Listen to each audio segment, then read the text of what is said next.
Hello everyone, in this tutorial we'll be guiding you on how to update your computer from Windows 10 to 11.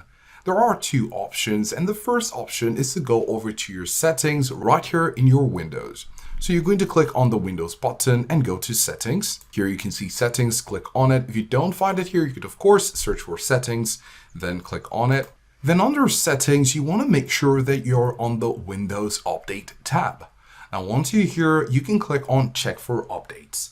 Now, if you're on a Windows 10 computer and it's time to migrate and your computer is compatible, it automatically will prompt you to update to Windows 11 from Windows 10. However, if this option doesn't work for you, you can use the Windows Installation Assistant. In order to do this, we're going to close this up, open our browser, and then we're going to search for Windows Installation Assistant. So right here with the Windows Installation Assistant, you want to look for download Windows 11. Then of course you have some other options, but you want to go ahead with the first option. And right here it says download Windows 11. This is a current release version, and it says there are three options below for installing or creating Windows 11 media. Check out which one to determine the best option for you. So we're going to scroll down and you can see that there are some options. You have the Windows 11 Installation Assistant, which is actually best for installing Windows 11 on the device you're currently using. So if that's what you want to do, you can go ahead and click on download now.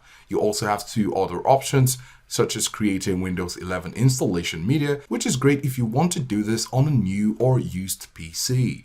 And then you have the third option, download Windows 11 disk image. For you, if you're using it on your computer, which is of course the reason you're here, you want to click on this, download now, and this goes ahead to download the Windows 11 Assistant. You can click on open file, and as you can see it says this device is already running the latest version of Windows 11. If yours is not running, you'll see a different information and you'll be guided on what to do in order to proceed with your installation. So these are the steps to follow if you'd like to update your computer from Windows 10 to 11.